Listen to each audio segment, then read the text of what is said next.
글입니다. 제목은 첫 번째 화살로도 충분합니다.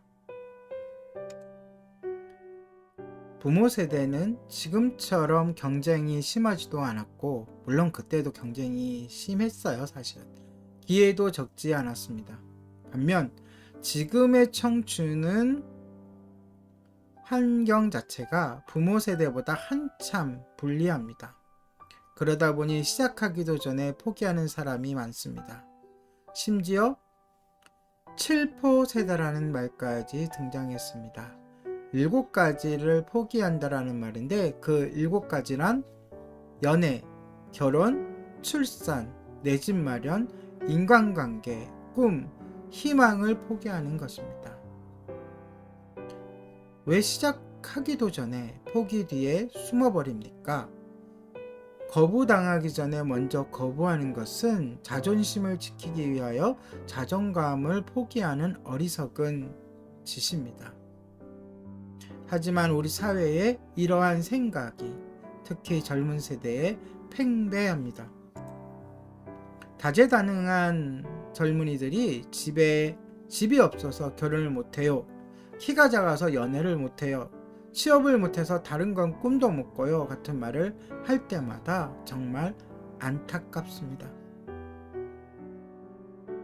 나는 집이 없어서 결혼을 못한다라고 하거나, 난 빚이 있으니 아이는 안 낳을 거야, 이런 식의 일반화로 자신의 미래를 단절시키는 일이 없어야 합니다.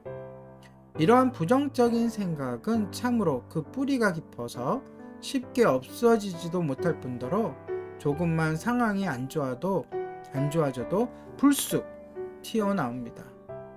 그러나 우리는 자기 스스로 자신의 인생에 낙인을 찍고 가능성을 차단할 필요는 절대 없습니다. 자기 자신을 스스로 존중하지 않으면 아무도 나를 존중해 주지 않습니다. 나 자신을 스스로 귀하게 여기지 않으면 그 누구도 나를 귀하게 여기지 않습니다.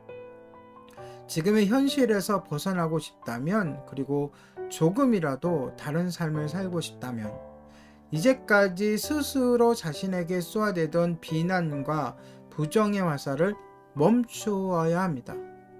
고통은 타인에게서 맞은 첫 번째 화살로도 충분합니다. 자기 자신을 소중히 여기되 어느 정도까지냐면요, 우리를 살리시려고 예수님께서 자신의 몸을 찢고 피를 흘려 그 값을 치르실 정도로 소중한 존재라는 것을 잊지 마시기 바랍니다. 네, 정신과 전문의 유은정 박사님의 귀한 글이었습니다. 그렇습니다. 젊은 나이에 미리 인생의 결론을 내리는 것은 참 위험하고 어리석은 짓입니다. 저 자신 비교적 험난한 인생을 살았다고 생각합니다만, 사실 다시 되짚어 그 인생을 살 자신은 없습니다. 하지만 피가 철철 끓어 넘치는 젊은 시절에는 그 무엇도 무서워하거나 두려워해서는 안 됩니다. 특히 하나님께서 기대하시는 삶을 살고자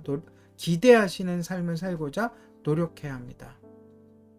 하나님은 스스로를 돕는 자를 도와주십니다. 이것을 잊지 말아야 합니다. 내가 나를 사랑하지 않는데 누가 나를 사랑하겠습니까? 남을 위한 사랑도요, 자신을 진정으로 사랑할 때 가능한 것입니다. 오늘의 예림 가족 이야기였습니다.